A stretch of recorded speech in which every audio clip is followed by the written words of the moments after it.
한 절씩 돌아가면서 교독하겠습니다. 제가 먼저 읽겠습니다. 이스라엘 자손들아, 여호와께서 너희에 대하여 이르시는 이 말씀을 들으라. 애굽 땅에서 인도하여 올리신 모든 족속에 대하여 이르시기를, 내가 땅의 모든 족속 가운데 너희만을 알았나니 그러므로 내가 너희 모든 죄악을 너희에게 보응하리라 하셨나니, 두 사람이 뜻이 같지 않은데 어찌 동행하겠으며, 사자가 움킨 것이 없는데 어찌 수풀에서 부르짖겠으며, 젊은 사자가 잡은 것이 없는데 어찌 굴에서 소리를 내겠느냐. 덫을 땅에 놓지 않았는데 새가 어찌 거기 치이겠으며, 잡힌 것이 없는데 덫이 어찌 땅에서 튀겠느냐. 성읍에서 나팔이 울리는데 백성이 어찌 두려워하지 아니하겠으며, 여호와의 행하심이 없는데 재앙이 어찌 성읍에 임하겠느냐. 주 여호와께서는 자기의 비밀을 그 종 선지자들에게 보이지 아니하시고는 결코 행하심이 없으시리라. 다 함께 읽겠습니다. 사자가 부르시는즉 누가 두려워하지 아니하겠느냐. 주 여호와께서 말씀하신즉 누가 예언하지 아니하겠느냐. 아멘.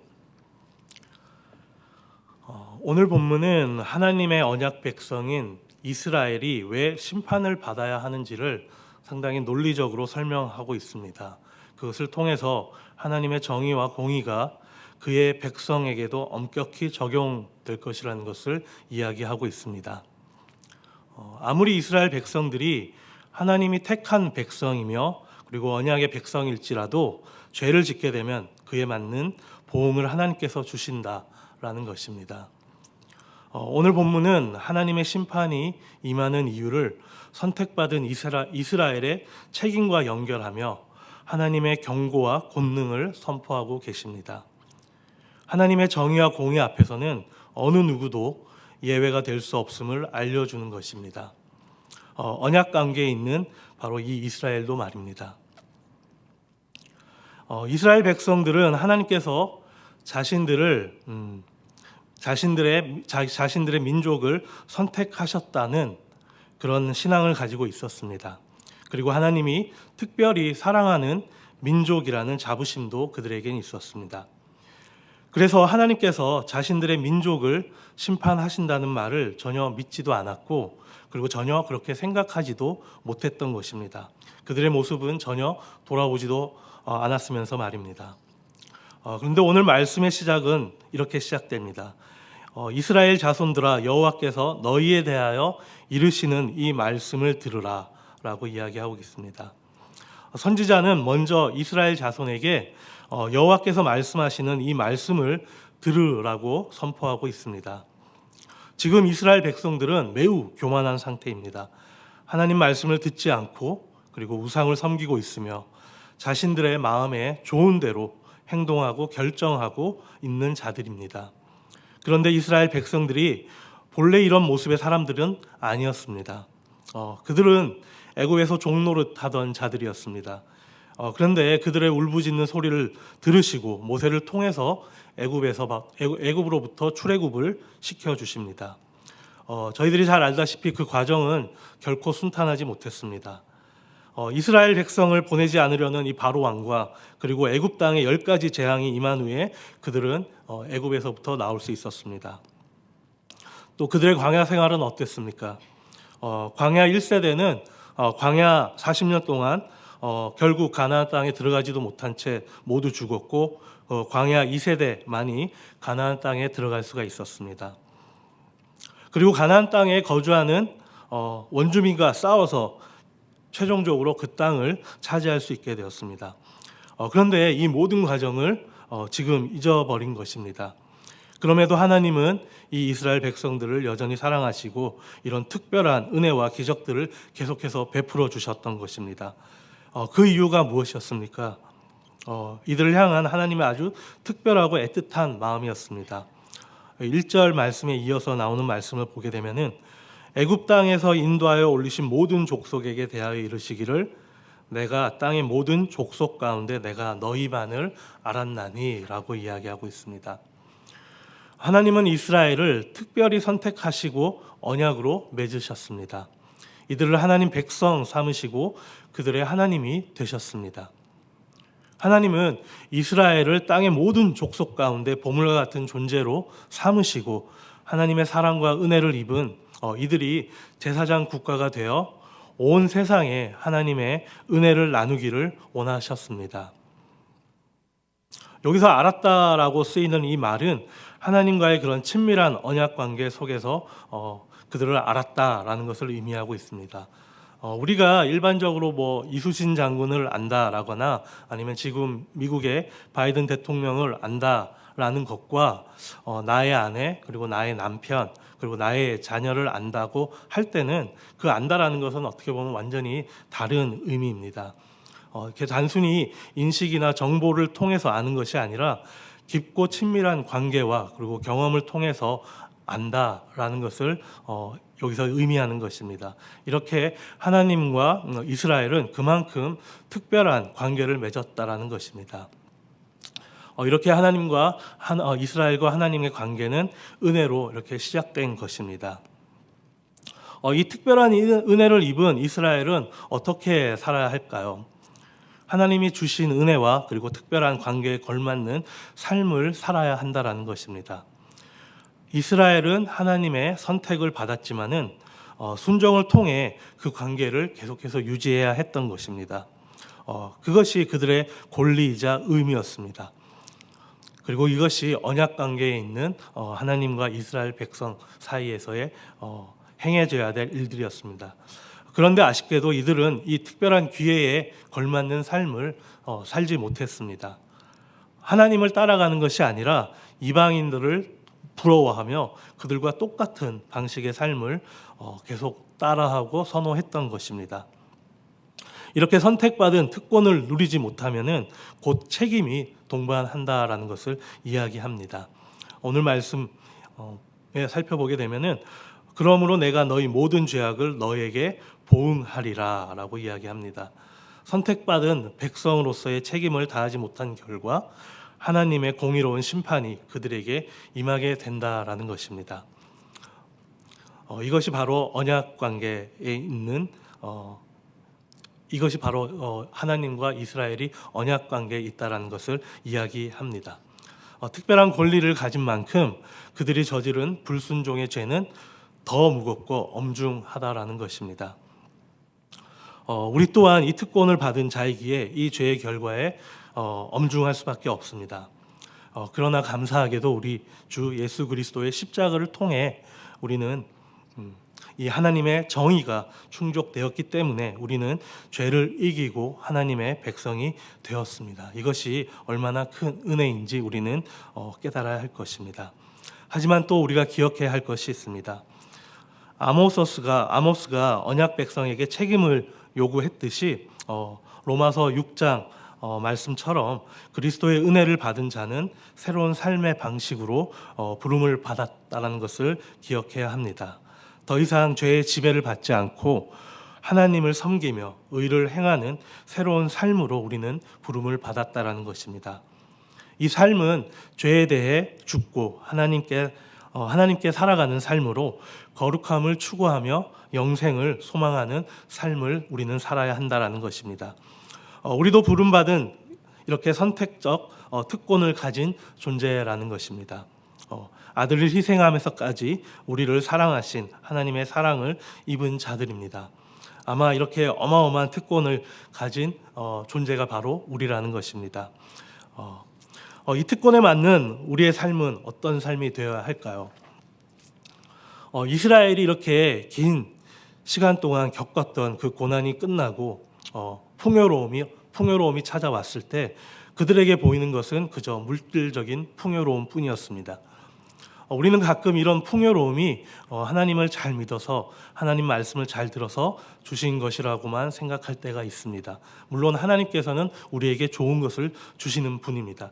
하지만 우리가 정말 하나님을 잘 믿고 그 말씀에 잘 순종한다면은 이렇게 물질의 풍요, 물질의 열매가 아닌 우리는 예수님의 모습을 닮아가는 그 열매를 맺게 해 주실 것입니다.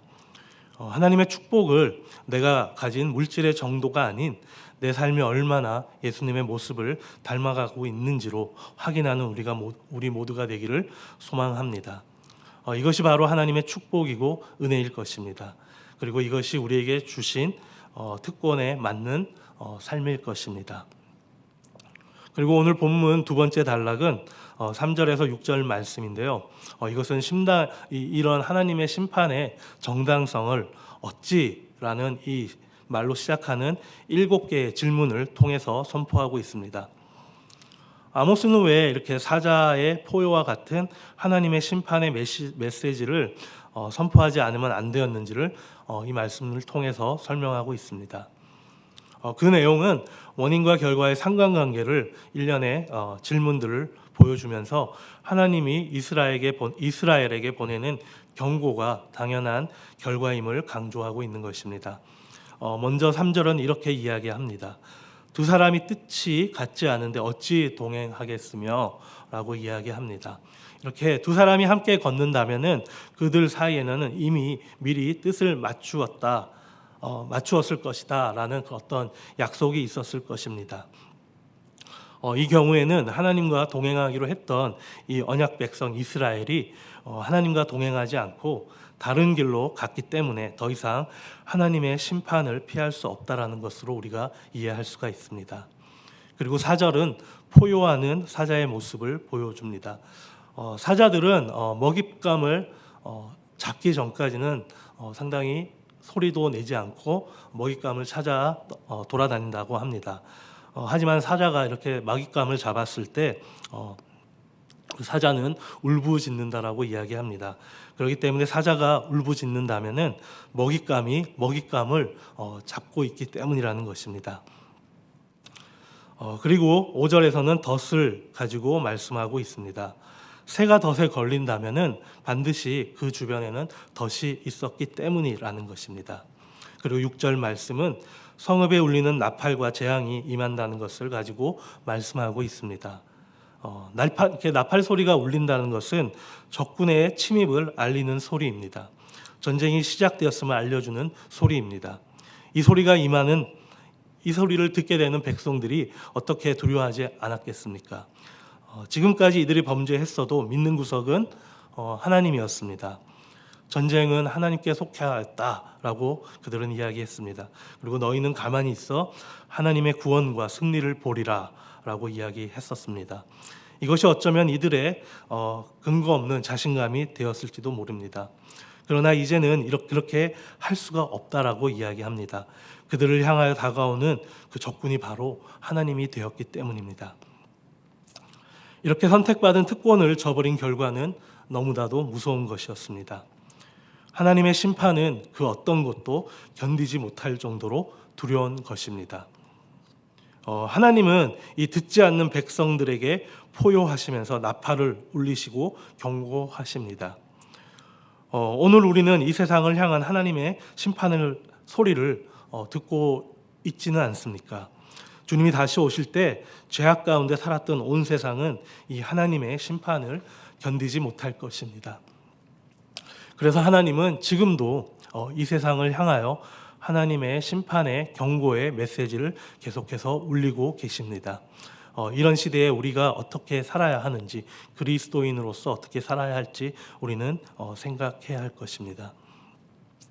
그리고 마지막 단락인 7절과 8절 말씀은 이 하나님의 심판이 바로 하나님으로부터 온 것임을 선언하고 있습니다. 먼저 7절에서는 하나님은 자신의 비밀을 그종 선지자에게 먼저 보이시는 분이라고 말씀하십니다. 이 말씀은 이 심판의 선고들이 금방 일어난 일이 아니라는 것을 이야기합니다. 그저 감정적으로 금방 나타나게 된 것이 아니라는 것을 이야기하는 것입니다. 이렇게 하나님께서는 선지자들을 통해서 계속해서 경고하셨습니다. 예레미야 7장 25절에서 26절 말씀을 보면은 하나님은 애굽에서 나올 때부터 오늘까지 내 종 예언자를 부지런히 보내었다고 말씀하시고 계십니다. 오랫동안 하나님은 이들에게 말씀하셨고 경고하셨고 타이르셨고 참아오셨습니다. 그렇기 때문에 이들에 대한 심판은 너무나도 정당한 것입니다. 또한 선지자의 외침도 결코 선지자 자신의 뜻이나 자신의 감정 때문이 아니라는 것입니다. 하나님의 비밀을 선지자들에게 보이셨고, 그리고 선지자는 사자가 부르짖는 것 같은 이 하나님의 심판의 메시지를 들었다라는 것입니다. 그러니 어떻게 이들에게 하나님이 주신 대로 선포하지 않을 수가 있었을까요? 오늘 본문은 두 가지 정당성을 드러내십니다. 첫 번째는 심판의 정당성, 그리고 두 번째는 하나님의 선지자를 통해 전하신 하나님의 말씀의 그런 심판의 말씀의 정당성을 명확하게 드러내십니다. 결국 말씀을 무시하고 거부하는 자들에게는 하나님의 심판이 임할 수밖에 없음을 보여줍니다. 그 누구도 예외가 될 수 없습니다. 본문을 통해 우리는 하나님께서 얼마나 오랜 시간 동안 이스라엘을 사랑하며 그리고 기다리시는지를 우리는 알게 됩니다. 하나님과 이스라엘은 어떻게 보면은 이렇게 부부적 언약으로 맺어진 관계입니다. 이스라엘은 한 번도 그런 하나님의 말씀에 온전히 귀를 기울인 적이 없습니다. 그 결과 결혼의 언약은 깨지고 새로운 언약이 등장할 수밖에 없었습니다. 그 새 언약은 우리가 잘 알다시피 예수 그리스도를 통한 그 새 언약이었습니다. 그럼에도 불구하고 하나님은 여전히 이스라엘에게 말씀하고 계십니다. 비록 심판의 말씀이라 할지라도 이 말씀은 하나님의 은혜와 사랑에서 비롯된 그런 경고의 메시지입니다.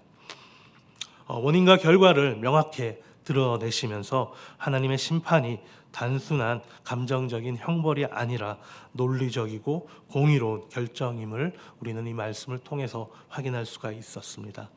어떤 시대든 하나님께서 말씀을 주신다는 것은 하나님의 놀라운 은혜와 사랑이 됩니다. 우리가 지금 살고 있는 이 시대는 말씀의 홍수처럼 넘쳐나는 말씀의 홍수 시대라고 불리지만은 오히려 이 말씀을 듣지 않는 시대임을 반증하기도 하는 것입니다. 그렇기 때문에 우리는 항상 말씀을 통해서 우리는 돌아봐야 할 것입니다. 이렇게 말씀이 넘쳐나는 시대이면서도 이 세상의 그런 유혹도 항상 홍수처럼 넘쳐나고 있기 때문에 우리는 항상 그 안에서 분별해야 한다는 것입니다. 결국 말씀과 동행하면서 그 말씀이 우리를 변화시키도록 해야 합니다. 우리 스스로는 하나님의 말씀에 온전히 순종할 능력이 없는 연약한 존재임을 인정해야 할 것입니다. 하지만 말씀에는 우리를 변화시키는 능력이 있음을 믿어야 합니다. 그 힘이 오직 말씀에만 있다라는 것입니다. 내가 말씀 안에 거하고 그리고 말씀이 내 안에 거할 때 나의 열매가 아닌 하나님의 열매를 맺게 될 것입니다. 이 열매는 바로 예수님의 모습을 닮아가는 우리의 모습일 것입니다. 오늘 하루도 하나님의 말씀 안에 거하면서 이 말씀을 통해 변해가는 삶을 살아가기를 소망합니다. 다 함께 기도하시겠습니다. 하나님 아버지, 이 아모스의 말씀을 통해 심판과 경고를 살펴보았습니다. 우리의 죄를 깨닫고 회개하며 주님의 말씀에 순종하며 살게 하옵소서. 우리에게 주신 이 은혜의 특권을 기억하고 그 책임을 다하는 신실한 백성이 되게 하여 주시옵소서. 주님의 권능을 경외하며 그리고 경고의 말씀에 매 순간 귀를 기울이는 우리의 삶이 되게 하여 주시옵시고, 또 오늘 특별히 하루가 되게 하여 주시옵소서. 그리고 또한 이 세상 사람들에게 이 주님의 부르심을 듣고 전하는 하루가 될 수 있도록 저희들을 인도하여 주시옵소서. 감사합니다. 이 모든 말씀 예수 그리스도의 이름으로 기도드립니다. 아멘. 저희들 이 말씀을 가지고 함께 기도하기를 원합니다.